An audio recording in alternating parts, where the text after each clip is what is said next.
자, 오늘 본문은 이 반대의 개념입니다. 지옥이 이미 우리 가운데 죽음 넘어 있는 것이 아니라 이미 우리 가운데 출발했다, 시작했다. 이미 우리는 지금 지옥을 맛보고 있는 세상이다. 자, 이렇게 우리가 살펴봤다면 그러면 거꾸로 천국은 어떨까요? 천국.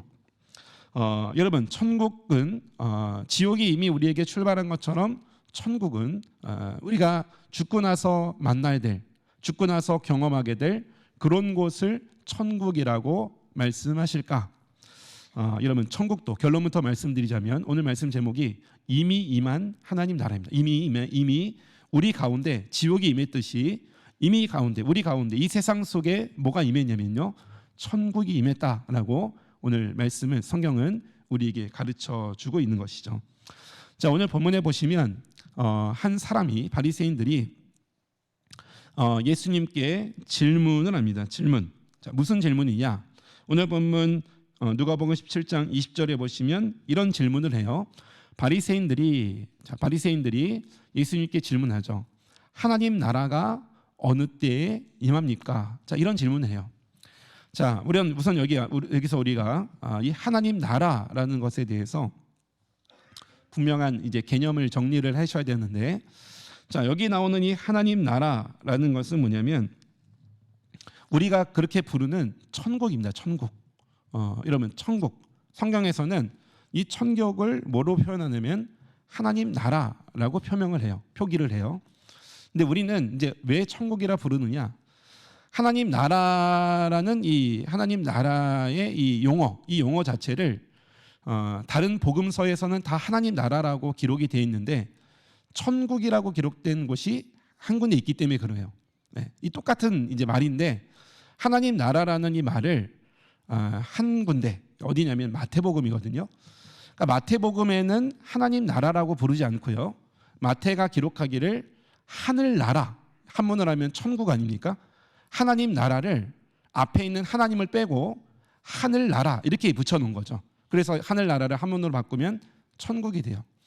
성경 키워드 그 글씨 검색을 해보면 천국이라고 쳐보면요, 마태복음에만 나와요. 성경 전체에서 그 창세기부터 계시록까지 천국이라는 단어 자체가 마태복음에만 나오고 디모데후서에 딱 한 번 나오는데, 자, 그것도 이제 하나님 나라에 대한 개념으로서 마태복음의 총 36절 성경 전체에 천국이라는 단어가 37절 나오는데요, 디모데후서 빼면은 36절이 다 마태복음에 나오는 단어죠, 단어. 근데 왜 마태는 하나님 나라를 하나님 나라라고 기록을 하지 않고 천국이라고 기록했을까? 하늘 나라 이렇게 기록했을까?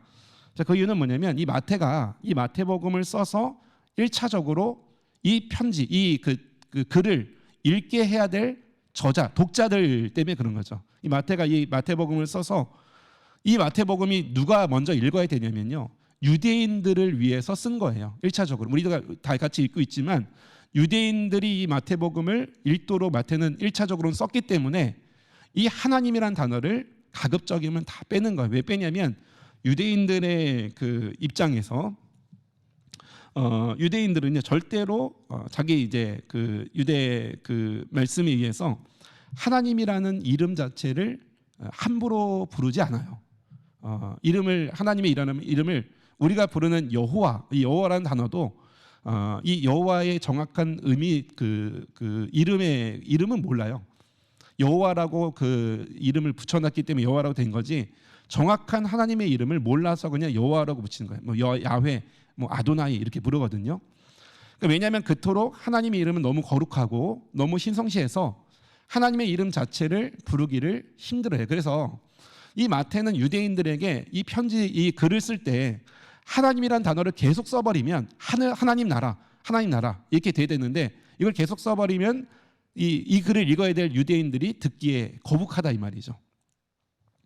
뭐 우리나라도 민족적으로 그런 단어들이 있잖아요, 그죠? 우리가 좀 천대시 여기는 동물들, 뭐 개 이렇게 하면 좀 우리의 듣기에 거북한 욕설 같은 느낌이 들듯이 유대인들에게는 하나님이라는 이름을 마치 신성모독처럼 들리고 입에 담기에 좀 힘들어하는 이런 이 특성을 잘 알고 있기 때문에 마태만 유일하게 이 하나님이라는 단어를 빼가지고요 바꾼 거예요. 같은 개념인데 용어만 바꿔서 하나님이 아니고 하늘나라, 천국이란 개념으로 바꿔놓은 거죠. 그러니까 여기 오늘 본문에 나오는 이 바리새인들의 질문, 예수님, 하나님 나라가 어느 때에 임합니까? 자, 이 질문은 우리가 가지고 있는 개념 그대로 바꿀 수 있어요. 마태복음에 있는 말씀으로 바꾸면 예수님, 천국이 어느 때 임합니까? 이 질문하고 똑같은 거예요. 무슨 말씀이 되시죠? 그러니까 천국이라는 것은 곧 뭘 의미하냐면 하나님 나라를 의미한다. 이렇게 우리가 생각하시고 여기에 대한 질문이에요. 예수님, 하나님 나라가 어느 때 임합니까? 천국이 어느 때 임합니까? 여러분 생각해 보십시오. 이 질문을 했던 자체는 뭐냐면 지금 이 바리새인들의 마음속에, 생각 속에 그들이 살고 있는 현재 세상은 천국이라고 여길까요? 안 여길까요? 이 질문을 했던 자체는 그들이 살고 있는 지금 이 세상에, 자기들이 살고 있는, 발딛고 있는 이 세상이 천국과 같은 느낌이 없다 이 말이죠. 지금은 거꾸로 그들의 사는 세상이 어떤 세상이냐면 천국과 닮아있는 그런 비슷한 모습도 아니고 오히려 뭐와 닮아있냐면 지옥과 닮아있는 고통과 괴로움의 세상인데 도대체 어느 때에 언제 천국이, 하나님 나라가 임할 수 있겠습니까? 라고 질문하고 있는 거예요. 여러분, 왜 이 바리새인들이 이런 질문을 하고 있을까? 지금 이 이스라엘의 상황, 이 마태복음이, 누가복음이 기록되고 있을 이 상황에 이 유대인들은 어떤 삶을 살았냐면요, 로마에 의해서 정복을 당했어요. 그 전에도 뭐 로마 이전에 헬라에 의해서, 그 전에 뭐 페르시아에 의해서, 또 그 전에 바벨론에 의해서 유대 민족들이요 수백 년 동안 다른 나라에 정복이 돼서 오랜 시간 동안 고통을 당하고 있었죠. 이 예수님 당시에는 로마가 제국이 돼서 로마가 온 세계를 지배하고 그 중에 하나가 이 유대라는 이 땅이, 이 유대인들이 살고 있는 이 팔레스타인이죠. 이 유대 땅이 이 로마의 정복이 돼서 로마의 지배를 받고 로마의 통치를 받고 있는 현실이에요. 그러니까 여러분, 식민 생활을 하다 보니까 여러분 돈을 벌어도요 세금을 바쳐야 돼요. 곡식을 거둬도 로마에 갖다 바쳐야 돼요. 아무런 자기의 주장할 수 있는 권리가 없어요. 이거 우리나라 일제 치하를 우리는 직접 겪진 않았지만 우리나라 역사를 보면 잘 알잖아요, 그죠? 얼마나 괴로움이 연속인지. 일제 치하 36년 동안 우리나라가 얼마나 많은 고생과 고난을 당하였습니까? 마찬가지로 지금 이 이스라엘 백성들이요, 이 유다의 유대 사람들이, 유대인들이, 특히 바리새인들이 이런 고통을 당하고 있는 거예요. 로마에 의해서 나라가 빼앗기고 로마의 세금도 바쳐야 되고 종교적인, 정치적인, 경제적인 어떤 독립도 되지 못하고 자유함이 없는 세상. 한마디로 말하면 늘 로마의 눈치를 봐야 되고요. 쉽게 말하면 하고 싶은 대로 할 수 없는 세상이에요. 먹고 싶은 대로 먹을 수 없고요. 늘 로마의 그늘 속에 갇혀가지고 어둠 속에 살고 있는 지옥과 같은 세상을 이 사람들은 보내고 있는 거죠. 그러니까 이들의 마음속에 늘 열망이 있어요. 구약의 선지자들이 예언한 대로 하나님 나라가 올 것이다.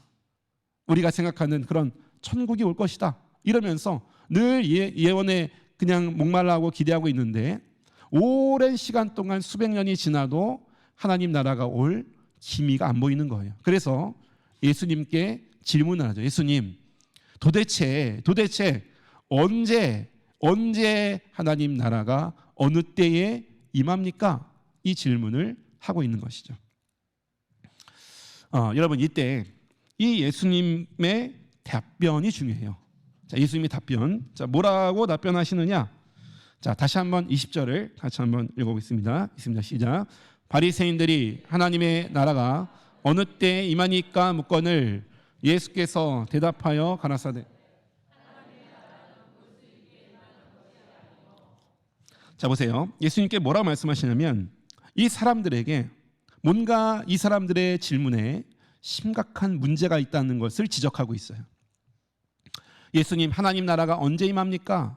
그럼 지금은 어떻다는 거예요? 하나님 나라가 임하지 않았다 이 말이죠.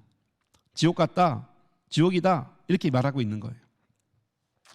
자, 그때 예수께서 이 사람들에게 하신 말씀이 뭐냐면 하나님 나라는 볼 수 있게 임하는 것이 아니다. 자, 이런 말씀이에요. 자, 볼 수 있게 임하는 것, 이게 무슨 말일까요? 볼 수 있다. 자, 이 말은 뭐냐면 사람들이 생각하는 방식, 이게 볼 수 있는 거예요. 눈으로 본다. 이 말은 뭐냐면 우리가 생각하는 그 방식으로 하나님 나라는 임하는 것이 아니다. 우리가 생각하는 방식이 뭘까요? 바리새인들이 생각하는 하나님 나라는 어떤 나라일까요? 바리새인들이 생각하는 하나님 나라는 어떤 나라냐면 1차적으로는 이 로마의 압제에서 벗어나는 거예요. 로마가 우리를 늘 괴롭히고 있고 우리는 늘 눈치 봐야 되고 우리는 아무것도 할 수 없는, 그냥 우리는 그 속국으로서 식민 지배를 받고 살아가는, 자, 이것을 벗어나려면 어떻게 되냐면요, 로마는 망해야 돼요. 그들이 원하는 하나님 나라는 이런 나라예요. 로마가 망하고요, 우리나라는, 유대는 어떻게 됩니까? 로마로부터 독립을 해서 자치권을 갖고 자기 뭐 경제권, 자주 국방권 이런 것들을 가지면서, 쉽게 말하면 그들이 원하는 하나님 나라, 그들이 원하는 천국이라는 것은 내가 내 멋대로 마음대로 할 수 있는 세상, 이게 그들이 원하는 하나님 나라가 되는 것이죠. 그냥 좋은 것, 내가 내 마음대로 먹고요, 마음대로 놀고 마음대로 살고 마음대로 그냥 할 수 있는 그곳이 과연 도대체 언제 임합니까? 이 유대인들의 입장에서 예전에 다윗 시대에 그런 시대를 살았거든요. 다윗 시대.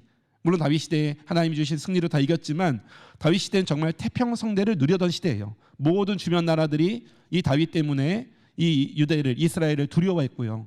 그들이 가는 곳마다 싸워서 승리했고 온 세상을 천하를 호령하면서 주도하고 주당했던 그 시대. 그러니까 바리새인들은 이런 세상이 도대체 성경에서 온다고 했는데 언제 임하느냐라고 물었는데, 예수께서 하신 말씀은 뭐냐면 천국은, 하나님 나라는 눈에 볼 수 있게 임하는 것이 아니다. 이 말씀은 다시 말하면 너희들이 판단하는 방식으로 천국이 임하는 것이 아니다 이 말이에요.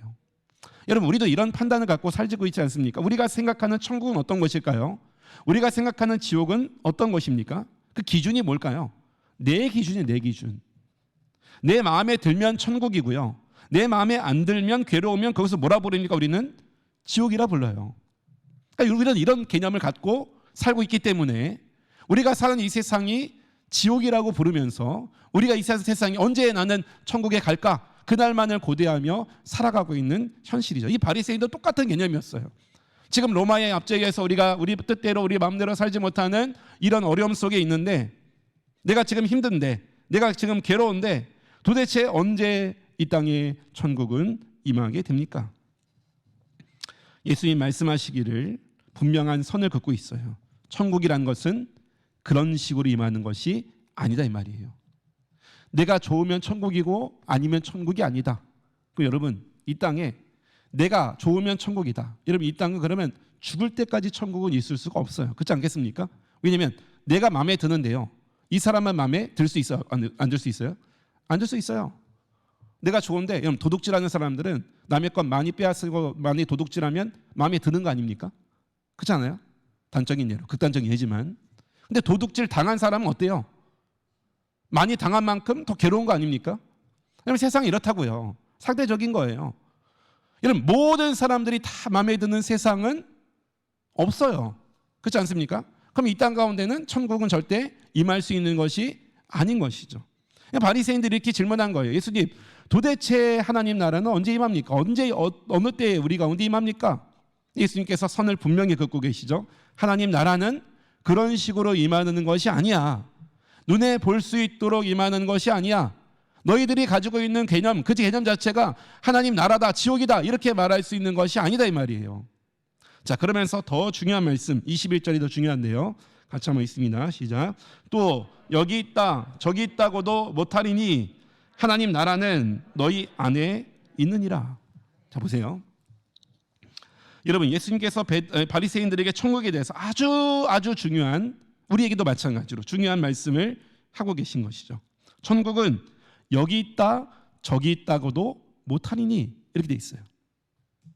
여러분, 이 바리새인들의 질문은 두 개였어요. 언제 임합니까? 시간. 그리고 어느 장소에 임합니까? 예수께서 하신 말씀, 천국은 언제 또 어느 장소에 그런 식으로 임하는 것이 아니다 이 말이에요. 여기 있다 저기 있다, 어떤 장소에 가야만 천국이 임하고 그 장소를 벗어나면 지옥이 임한다, 이런 것도 아니다 이 말이에요. 천국은 장소 개념이 아니다 이 말씀이죠. 우리가 생각한 대로 죽고 가서 갈 그 나라, 그 세상이 천국이냐? 뭐 우리가 죽고 나서 뭐 영원히 슬픔과 괴로움이, 고통이 사라지는 어떤 지역, 지금 우리가 여기 살지만, 이 악물면서 버티며 살지만 어떤 새로운 장소가 있다 이거예요. 그 장소에 넘어가면 그때부터 이제 천국 시작, 이렇게 되는 것이 아니다 이 말씀이에요. 여기 있다, 저기 있다, 어떤 장소, 특정한 개념으로 말할 수 없다 이 말씀이에요. 그런 개념이 아니다 이 말이죠. 예수님이 하신 말씀이 뭐냐면, 하나님 나라는 어디 있다고 합니까? 너희 안에. 이 너희 안에 있다는 말은 뭐냐면, 지금 너희가 말하는 이 순간에 이미 하나님 나라는 여기에 임해 있다라고 말씀하고 있는 거예요. 여러분, 이건 참 놀라운 말씀이에요. 그리고 이 말씀 한마디는 바리새인들에게는 굉장히 충격적인 말이었어요. 왜 충격일까요? 여러분, 그들은 지금까지 한 번도 그들이 발딛고 있는 이 세상을, 이 로마의 압제에 의해서 살아가고 있는 이 세상을요, 한 번도 천국이라고 여겨본 적이 없는 사람들이었어요. 늘 로마에 의해서 지옥을 경험했던 사람들. 그런데 예수님께서 뭐라고 하시냐면요, 이미 너희 안에 천국이 있다, 하나님 나라가 있다라고 말씀하고 계시는 거예요. 여러분, 이게 무슨 의미일까요?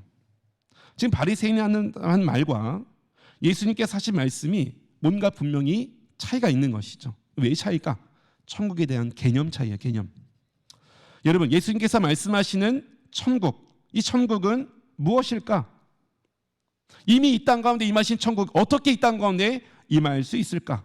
여러분, 천국이라는 것은요, 어떤 좋은 환경, 좋은 배경, 좋은 사람들, 좋은 뭐 이런 환경, 좋은 뭐 이런 그 문화, 이게 있다고 천국이 아니다 이 말이에요. 천국이, 왜 천국이 임하느냐? 어떻게 천국이 임하느냐? 천국은요, 하나님께서 계시는 곳이 천국이에요.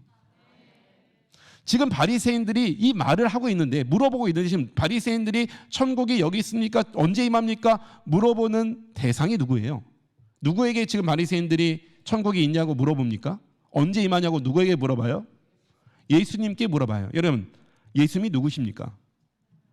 예수님은 사람의 몸을 입고 오신 이 땅의 하나님이세요. 여러분, 지금 이 말을 하고 있는 이 순간, 지금 누구와 지금 대화를 하고 있냐면요, 바리새인들이요, 누구와 대화하고 있냐면요, 하나님과 함께 주고받고 대화하고 있어요. 예수님께서 하신 말씀이에요. 천국은 여기 있다, 저기 있다 하는 것이 아니다. 좋은 환경, 또 좋은 뭐 이 문명, 살만한 공간, 좋은 경치들, 이게 있는 것이 하나님 나라, 천국이 아니다 이 말이에요. 하나님 나라는요, 하나님이 계신 곳이 천국이다. 거꾸로 지옥은요, 우리 지난주 말씀이 그 말씀이에요. 지옥은 어디입니까? 고통받고 괴로운 곳, 이렇게 침울한 곳, 이런 것이 지옥이 아니라 하나님이 거꾸로 안 계신 곳이 지옥이에요. 근데 우리가 이 땅에 지옥도 경험하고 천국도 경험하는 이유는 하나님께서 서두에 말씀드린 대로 완전히 하나님이 떠나시지 않으니까 우리 가운데 은총을 베푸시잖아요. 일반 은총을, 은혜를, 그죠? 살게끔 베푸시니까 우리는 이 땅에서 그나마 살만한 거예요. 근데 장차 만약에 하나님 믿지 않는 사람들이 완전히 갈 그 지옥은요, 거기서 뭐 불구덩이 경험하고 교통과 괴로움, 이건 다 두 번째 문제고요, 하나님이 단 한 방울도 존재하지 않는 곳이에요. 하나님이 단 1%도 존재하지 않는 곳, 그게 어디냐면 지옥이 되는 거죠. 예수께서 하나님 나라는 이미 너희 안에 있다, 이 말씀을 하신 이유, 그 이유는 뭐냐면요, 천국이란, 하나님 나라는 어떻게 임하느냐 이 말이에요. 하나님 나라는 어떻게 시작되느냐, 하나님 나라가 어디에 있느냐, 어디에 있습니까? 이곳에 있고 저곳에 있고 여기는 없고 저기는 있고, 이게 아니라 이 말이에요. 하나님 나라는요, 하나님이 계신 곳이 하나님 나라예요. 하나님께서 계셔서요, 더 정확히 말하면 하나님의 말씀이 임하고요, 그 말씀에 의해서 쉽게 말하면 통치가 되는 곳, 말씀이 실현되는 곳, 말씀에 의해서 움직여가는 곳, 말씀에 의해서 작동되는 곳, 그게 어디냐면요, 예수께서 말씀하신 성경에서 우리에게 가르쳐주는 하나님 나라가 되는 거예요. 여러분, 나라라는 개념을 우리가 잘 이해를 하셔야 돼요. 나라. 여러분, 나라라는 것은 여러분 왕이 있지 않습니까? 왕. 그렇지 않습니까? 우리나라도 대통령이 있잖아요. 그렇죠? 왕이 있고요. 그 왕이 통치하는 영역, 범위, 그걸 뭐라고 하냐면 나라라고 부르는 거예요. 그렇지 않습니까? 우리나라는 이 왕의 통치, 이 대통령의 통치의 영역 안에 있으니까 하나님 나라, 우리 나라 자체가 되는 것이고, 이 영역을 벗어났는데도요 또 나라가 있을 수 있습니까? 있어요. 어떻게 해요?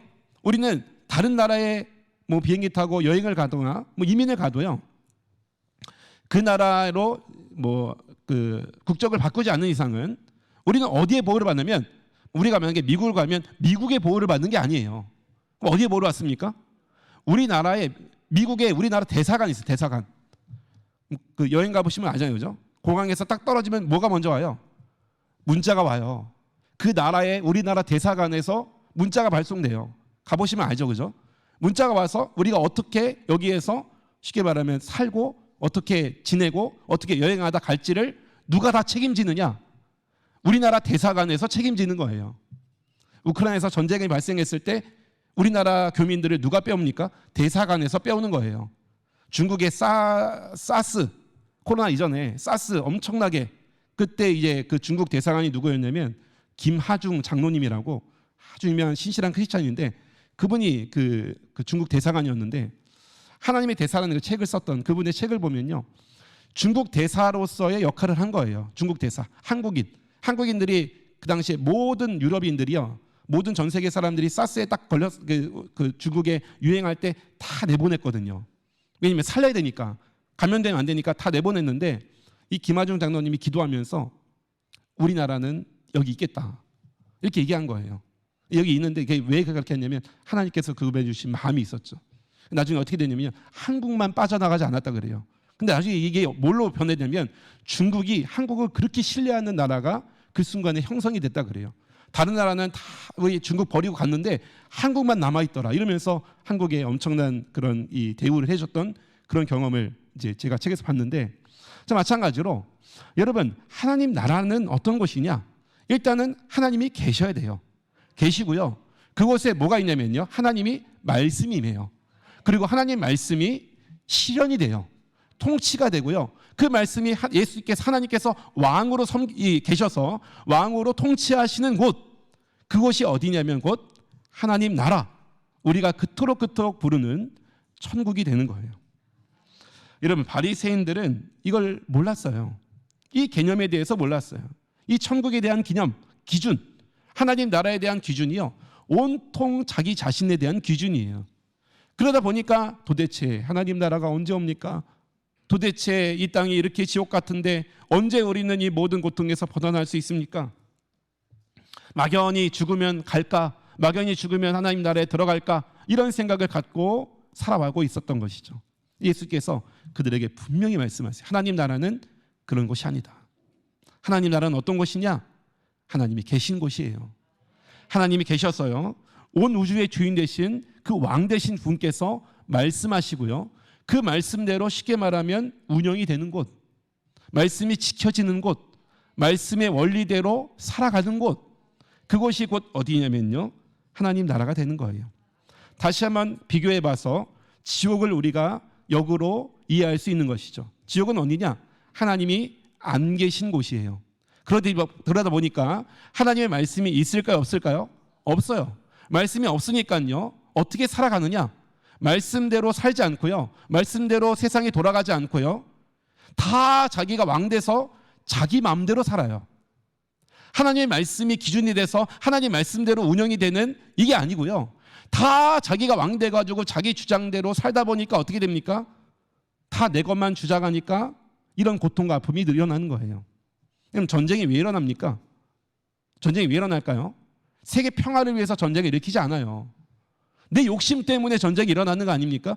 내가 왕이다, 내가 크다, 내가 강하다, 이걸 주장하려고요, 이 전쟁을 일으키는, 이게 왜 그럴까요? 하나님이 통치가 실현되지 않기 때문에 그런 거예요.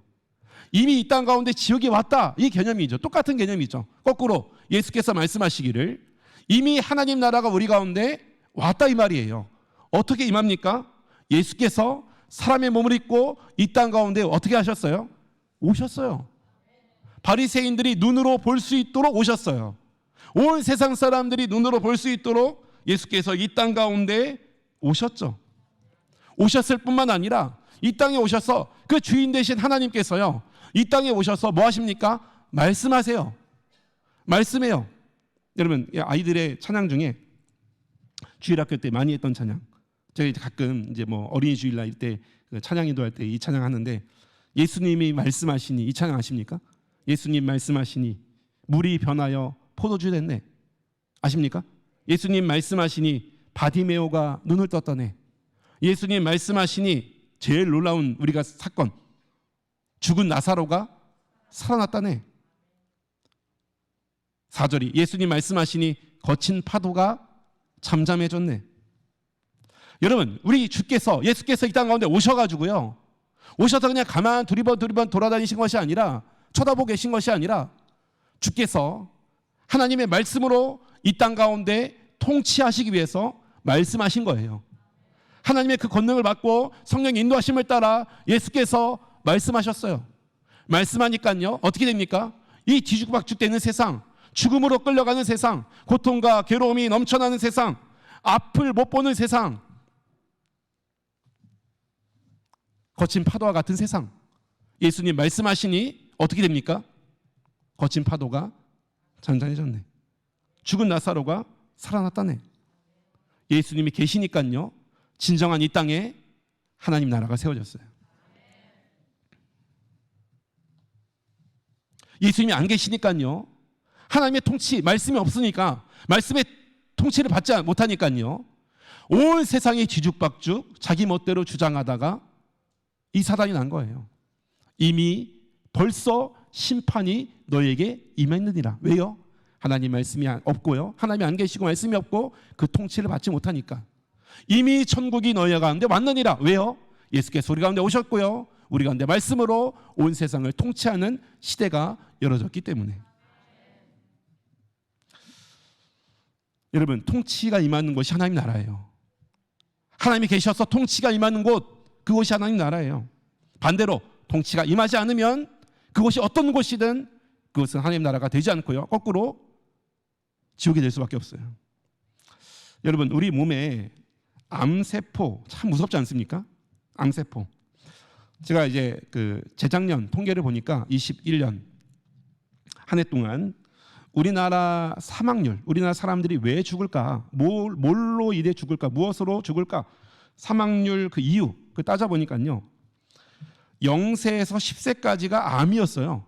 그 영아들이 사망률 1위가 암이 암, 2위가 선천적 장애, 그리고 10대에서 30대까지는 1위가 뭐였냐면 자살, 2위가 암, 40대에서 마지막 80대, 90대 전부 다 1위는 뭐였냐면 암이었어요. 여러분, 전 인류에 있어서 암이 우리 인간을 지금 죽이는 그 제일 큰 원인이 된다 이 말이죠. 근데 여러분, 이 암이 뭘까요? 암이, 제가 어떤 책을 보니까요, 암에 대해서 이렇게 정의를 하더라고요. 참 이해하기에 쉬운 말이었어요. 암이란 뭐냐? 암이란 인체의 통제를 받지 않는 세포다, 이렇게 돼 있어요. 암이란 인체의 통제를 받지 않는 세포가 암이다, 이런 말을 해요. 여러분, 다른 게 암이 아니라 머리의 모든 기관들이 다 조절을 받아야 되거든요. 그렇지 않습니까? 뇌가 중요하잖아요, 그죠? 머리의 조절을 받아서 뭐 배고프면 배부르다는 신호를 보내야 되고요, 더 이상 안 먹어야 되지 않겠습니까? 뭐 배부르면 배고프면 먹어야 되고, 배부르면 그만 먹어야 되고요. 이렇게 이제 모든 것이 다 신호를 받아서 움직이는, 이 온몸이 다 그렇게 움직여 나가는 거 아닙니까? 근데 문제는 뭐냐면, 암덩어리, 암세포는 아무리 이게 뇌에서 신호를 보내도요, 이게 자기 멋대로 해요. 자기 멋대로 세력을 확보해, 자기 멋대로 커져, 자기 멋대로 움직여. 그러니까 모든 균형이 다 깨지는 거예요. 머리에 신호를 받아서 온몸이 잘 신호를 받아서 통제가 되면 그 사람을 뭐라 부르면 건강한 사람 이렇게 부르는 거예요. 근데 왜 이 암세포가 발생하고 이 암세포가 이렇게 우리의 이 인체의 그 사망률을 높이느냐? 신호를 안 받는 거예요. 아무리 신호를 보내도 신호를 안 받는 세포. 그냥 암세포예요. 그래서 사람이 죽는 거 아닙니까? 여러분, 이 암세포를 인간의 몸 안에서 이 암세포가 이렇게 무서운데 이걸 세상으로 확대시키면 똑같다 이 말이에요. 온 세상이 왜 이렇게 고통스러울까? 왜 세상에 눈물 마를 날이 없을까? 왜 세상이 이렇게 고통스럽고 지옥 같을까? 왜 사람들이 이렇게 지금껏 죽어나갈까? 왜 사람들이 이렇게 질병 가운데 아파서 신음하고 고통할까? 구멍 뚫린 배와 같이 세상이 침몰을 당하고 있을까? 성경에서 뭐라고 말씀하냐면 통제받지 못한 암세포들이 득실거려요.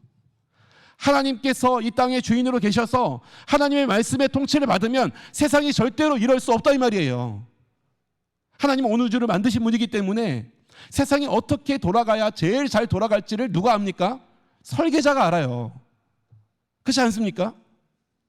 자동차는 자동차 만든 사람이 제일 잘 아는 거예요.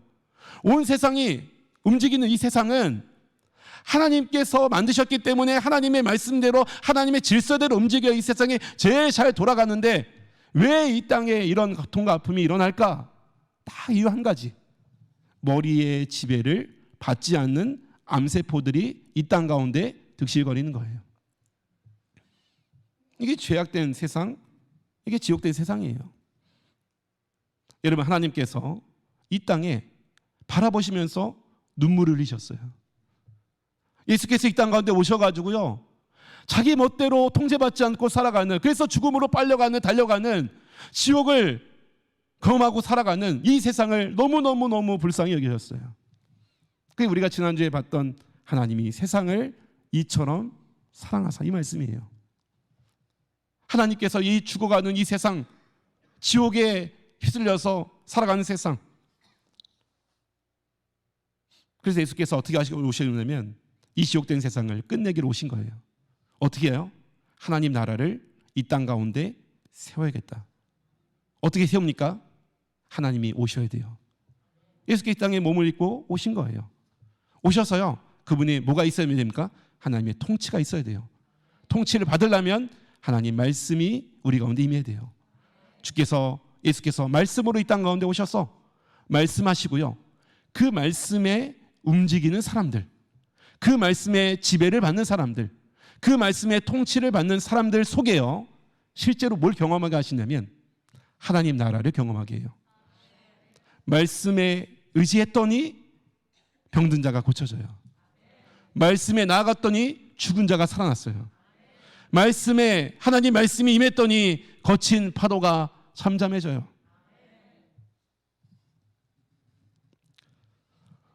여러분, 결국엔 하나님 나라는 하나님이 계셔야 돼요. 그리고 하나님의 통치를 받는 곳에 임하는 거예요. 하나님께서는 처음부터 이 세상을 만드실 때 이런 세상을 기대하셨어요. 처음부터 이 세상을 만드실 때, 온 우주를 만드시고 지구를 만드시고 그 안에 사람을 만드실 때 하나님께서는 이 하나님 나라를 만들고자 하는 하나님의 원대한 꿈이 계셨죠. 그래서 사람을 만들어 놓고 사람에게 주시는 말씀이 창세기 2장 17절에 우리가 잘 아는 말씀, 선악과를 먹지 말라. 각종 나무의 실과는 네가 다 마음대로 먹어. 좋아. 너를 위해 만들어 놓은 거야. 그러나 하나, 선악과는 먹지 말라. 왜 먹지 말라고 했을까요? 그 열매에 뭐가 있어서, 독이 있어서 그런 게 아니에요. 열매 자체가 아니라 말씀하신 명령이, 명령. 말씀, 이 말씀을 순종하는 곳에 뭐가 있다고요? 하나님 나라가 되는 거예요. 이 아담에게 하신 말씀이에요. 하나님 나라는 어떻게 임하느냐? 세상이 만들어져서 자연스럽게 임하는 것이 아니고요, 네 마음대로 막 해서 자연스럽게 임하는 것이 아니라 선악과를 먹지 말라, 이 말씀에 의하고요, 있고요, 이 말씀에 뭐 하는 사람들이요? 순종하며 말씀의 지배를 받으며 말씀의 통치를 받는 사람들, 그 세상이 어떤 세상이라고요? 하나님 나라가 된다는 것을 하나님께서 가르쳐 주기 위해서 이 명령을 주신 거예요. 그러나 결국 아담은 여기에 실패했어요. 아담은 하나님 말씀의 통치를 받기를 거부했어요. 하나님 말씀 없어도 괜찮아 보였어요. 먹음직도 하고 보암직도 하고 지혜롭게 할 만큼 탐스럽기도 하고요. 누가요? 누가? 내가 보기에 하나님 말씀이 분명히 있는데, 하나님의 통제가 있는데 내가 보기에 안 그렇다 이 말이에요. 하나님 없어도 이 세상에 얼마든지 내가 천국을 만들 수 있을 것 같다. 하나님 없이 내가 하나님 되면, 이 세상에 내 마음대로 하면 하나님 나라가 임할 것 같다. 내 세상이 펼쳐지면 이것보다 더 좋은 것이 어디 있겠느냐. 이러면서 마귀의 유혹에 넘어가서 선악과를 먹게 됐죠. 통치가 끊긴 순간, 하나님 말씀의 지배가 더 이상 이루어지지 않고 사라진 순간, 아담은 그 순간부터 지옥을 맛보게 돼요. 정령 죽으리라, 이 말씀이에요. 죽음이에요, 죽음. 여러분, 성경에서는 이 모든 것을 여기에 초점을 맞춰요. 예수께서 이 땅 가운데 오신 이후, 세례요한이 예수께서 오시기 전에 온 사람들을 모아놓고 세례를 베풀려 한마디 말해요. 마태복음 3장 1절, 그때에 세례요한이 이르러 유대 광야에서 전파하여 가로되, 2절 뭐 하라고요? 회개하라. 뭐가 있다고요? 천국이 가까웠느니라. 마태복음이기 때문에 천국이라고 표현했다, 제가 말씀드렸어요. 하나님 나라가 가까이 왔느니라. 왜 그럴까요? 누가 오시니까요? 예수께서 오시기 때문에. 예수님께서 똑같이 오셔서 공생에 세례받고, 세례요한에 세례받고, 마태복음 4장 17절에 예수께서 비로소 전파하여 가라사대 회개하라, 천국이 가까웠느니라. 가까웠느니라, 이미 임했어요. 예수께서 오신 거예요. 하나님께서 이 땅 가운데 하늘의 그 천국을요 끌고 내려오신 사건, 그게 예수께서 이 땅 가운데 오신 일이었어요. 하나님 나라는 하나님께서 이 땅 가운데 오셔서 하나님의 통치를 통해 온 세상에 이 하나님의 질서가 세워지는 이곳, 이것을 예수님께서는 하나님 나라라고 말씀하시죠. 예수님이 없는 곳은 그 어디든 괴로워요. 그걸 잘 보여준 사건이 우리가 잘 아는 요한복음 2장에 나오는 가나 혼인잔치였어요. 여러분, 혼인잔치 제일 기뻐해야 될 때 아닙니까? 제일 그 축제 분위기의 그 결혼식 아닙니까? 결혼식. 근데 그 순간에 뭐가 되냐면 포도주가 떨어져 버린 거죠. 오늘로 따지면 뭐 술이 아니라, 술 문제가 아니라 물이에요. 물, 음식, 가장 중요한 음식인데 이게 떨어져 버린 거예요. 장치를 망칠 그 위기의 순간, 예수께서 어떻게 하십니까? 그 잔치집에 계셨어요. 예수께서 이 종들에게, 하인들에게 말씀하시고 연회장에게 물을 떠다가 그에게 갖다 주라. 여러분, 이 하인들이요 정말 목숨을 건 도전이에요. 어떻게 맹물을 떠가지고 연회장 대표에게, 그것도 종이 갖다 줍니까? 이 종들이 예수님 말씀 의지해서 물 떠줘서 갖다 주니까요, 그 물이 변하여 포도주가 됐다. 뭘 의미할까요? 천국 잔치가 이런 곳이에요. 예수님이 계시고요, 예수님 말씀에 통치가 임하니까요, 그곳이 결국 하나님 나라의 잔치가 펼쳐지는 세상, 이게 예수께서 우리에게 주시는 말씀이었어요. 여러분, 우리가 하나님 나라를 자꾸만 오해해요. 어떻게 오해하느냐? 이 바리새인들처럼 오해하는 거예요. 이 악물고 그냥 천국 가야겠다, 여기서는 어떻게 근근히 버티고 살다가 그냥 죽고 나서 하나님께서 우리에게 주시는 천국을 누려야겠다, 이런 식으로 오해하고 있는 거예요. 지옥과 같은 세상에 그냥 둥바둥 버티면서 그냥 하라니까 하는 거야, 참으라니까 참는 거야. 여러분, 하나님께서 우리의 인생을 이러려고 구원해 주신 것이 아니다 이 말이에요. 여러분, 우리의 구원은요 하나님 나라 가는 것, 확보되는 것, 이거는 당연한 거고요. 예수께서 우리에게 주신 구원은 이 땅 가운데서 하나님 나라를 누리는 거예요.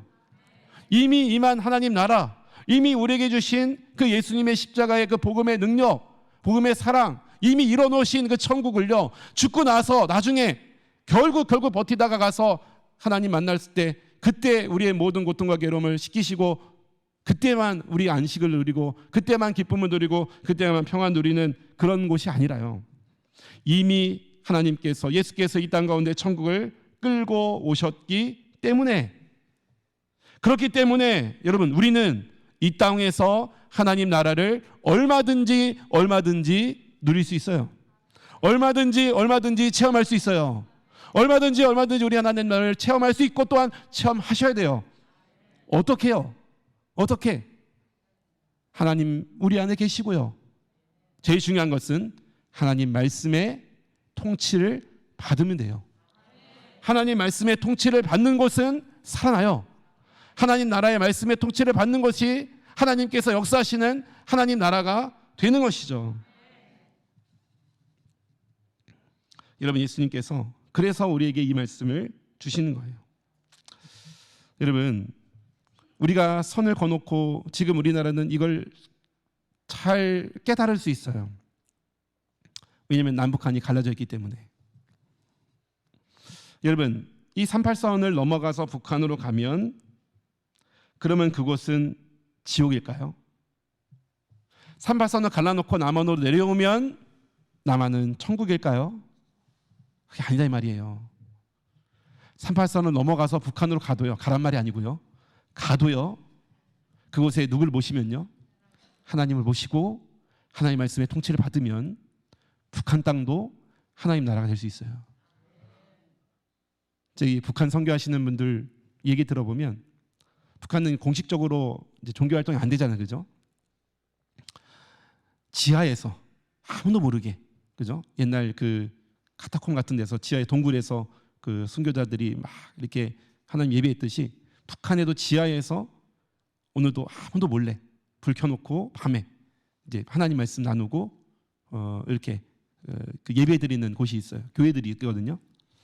여러분, 그곳에 보면 우리가 어떻게 저렇게 살까? 어떻게 저런 데서 그냥 들고 있을까? 그렇게 보이지 않습니까? 근데요, 그분의 소식들을 간혹 들어보면요, 얼마나 그분들이 기쁨이 넘치는지 몰라요. 하나님 우리와 함께 계신다 이거예요. 세상은 이렇지만 그 김정은 대통령 안에 고통과 괴로움과 한 끼 먹을 식사도 없어가지고 굶어 죽어가는 세상이지만 우리 안에 하나님 계신다 이거예요. 하나님께서 우리의 예배를 받으시고 우리 가운데 말씀하시고 세상이 줄 수 없는 그 하나님의, 제가 그 지지난주 첫 시간에 말씀드린 대로 엄마의 품이 우리 안에 있고요, 우리를 품으시는 그 말씀이 있고요, 우리를 책임지시고 보장하시는 이 땅이 전부가 아니라 영원히 주님과 떨어지지 않을 그 날을 우리가 기대하며 소망하며 살고 있다면서 북한에서 기뻐해요. 왜 그럴까요? 하나님 나라가 그곳에 임했기 때문에. 반대로 아무리 좋은 곳이라도요, 자연 경치가 좋고요, 사람들이 흔히 말해서 진짜 유토피아, 천국과 같은, 우리가 놀러가서 너무 좋은 경치를 보면 여기가 천국이로소이다 이런 말 하잖아요, 그죠? 여기가 천국이네, 하나님 나라네 말하는데요, 아무리 그렇게 말하고 아무리 인간적으로 보기에 그렇게 좋은 장소라도요, 하나님 안 계시면 하나님 나라 아니에요. 하나님 안 계시면, 그것에 하나님이 없으면, 말씀이 없으면 그래서 뭐가 될까요? 지옥이 되는 거예요. 호주에 그 여행 갔다 오신 그 분들 얘기 들어보면 지구상에서 제일 살기 좋은 나라라 그래요. 네, 호주, 뉴질랜드 이쪽에 그 오세아니아 위쪽이죠. 너무너무 땅도 크고 하여튼 자원도 많고 또 사람은 또 적고 풍부하고 너무 먹고 살기 좋아가지고 진짜 그것에 살기 원하는 사람들이 많은데, 근데 그 목사님이 거기에 이제 1년 동안 안식년 받아서 1년 가서 이제 호주에 이제 그 훈련 받는 그걸 하고 왔는데 자기는 여기 못 있겠다는 거예요. 그러니까 인간적으로 먹고 살기는 너무 좋은데 너무 좋다 보니까 하나님이 필요 없어. 하나님 없어도 돼. 세상이 너무 먹고 살기 좋으니까 하나님을 찾을 필요도 없고요. 교회 자체가, 교회가 있을 필요가 없어. 교회가 뭐 갈 이유도 못 느끼고요. 사람들이 다 쉽게 말하면 물질적으로는 정말 풍요롭게 살고 있지만 하나님 나라를 못 느껴요. 놀랍게도 자살률이 그렇게 많아. 하나님 없고 그러다 보니까 너무 좋다 보니까요, 선진국들이 자살률이 왜 높냐면 삶의 의미가 없는 거예요. 뭐 악착같이 뭐라도 해서 뭐 벌어가 살겠다, 그게 아니라 다 해주는데 아무것도 안 해도 먹고 사는데 아무 지장이 없는데, 그러니까 넌 왜 사지? 이런 생각이 드는 거예요. 사람들이 막 급급하면, 그죠? 그런 정신도 안 들잖아요, 그죠? 내가 왜 사는지 이런 건 좀 여유 있는 사람들이 하잖아요, 그죠? 사람들이 너무너무 하니까. 근데 하나님도 없어. 하나님 말씀에 왜 사는지 말씀을 해주시는데, 인생의 주인이 우리에게 말씀해 주시는데 그것도 없어. 하나님도 없으니까요, 인생이 허무한 거예요. 그러니까 어떻게 되냐면 생을 마감하는 인구가 자살률이 유럽에서 그 잘 사는 나라들, 그죠? 호주에서, 뉴질랜드에서 그렇게 많은 거죠. 왜 그렇습니까? 하나님이 없기 때문에 그런 거예요. 여러분, 오늘 이 시간 드려지는 이 예배, 여러분 우리가 교회에 있고 예배를 드려서 이 좁은 장소에도요 얼마 안 되는 우리 성도들이 있지만, 여러분 이곳에 하나님 나라가 임할 수 있을까요? 있어요. 근데 예배 장소에 있어도요 내가 귀를 틀어막고 나는 하나님 말씀에 관심 없고 그냥 어떤 예배만 빨리 끝나면 가야겠다, 안 되죠. 예배 시간에 제사를 드리는데 지옥을 경험했던 가인, 예배 시간에 진짜 하나님의 인재를 경험하고 하나님의 예물을 예배를 받으시는 천국을 누렸던 아벨, 다른 거예요. 교회 안에 있다고 하나님 나라가 임하는 것이 됐으면 좋겠는데 예수님께서는 예루살렘 성전에 가시고 우셨어요. 장사하고 교회에서 제사 드리는데 하나님이 안 계셔요. 우셨어요. 여러분, 하나님이 우리 가운데 오신 최고의 축복은 이 땅에서 우리에게 하나님께서 오신 거예요. 오셔서 우리에게 하나님 나라를 누릴 수 있게 하시고, 여러분 내 인생의 모든 문제는 다 여기에 걸려 있는 거예요. 여러분 아직 예수님을 영접하지 않으신 분, 예수님을 내 안에 모시지 못한 분들은요 여러분 이 말씀을 꼭 들으십시오. 사도행전 3장 19절, 그러므로 너희가 회개하고 돌이켜 죄 없이 함을 받으라. 이같이 하면 뭐 어떻게 된대요? 유쾌하게 되는 날이 주 앞으로부터 이를 것이라. 유쾌하다. 여러분 유쾌한 인생 살고 싶지 않습니까? 유쾌한 인생, 기쁨이 넘치는 인생, 날마다 콧노래가 나오고, 이게 어떤 환경에서 주는 게 아니라 내 속에서부터 찾아오는 그 기쁨이에요. 성경에서는 안식이라고 부르고 평안이라고 부르는. 어떻게 하면요? 저희가 회개하고 돌이켜 하나님 앞에 우리의 모든 죄를 씻어 용서받고 주 예수를 믿으면 하나님이 우리 가운데 오셔서 말씀하시고 우리 인생을 말씀으로 통치하시는 하나님 나라가 임하는 거죠. 결론적으로 여러분, 저는 이 말씀을 볼 때마다 항상 부담이 왔어요. 우리가 잘 아는 데살로니가서 5장의 16절 항상 기뻐하라, 17절 쉬지 말고 기도하라, 18절 범사에 감사하라. 저는 이 말씀을 들을 때마다 너무너무 부담이었어요. 하나님 너무 우리를 올가매는 거 아닌가? 24시간 일하는 그 일들이 있잖아요, 그죠? 잠도 안 재우고 너무 우리에게 맨날 기도만 하라. 감사한 일이 하나도 없는데 맨날 감사하라.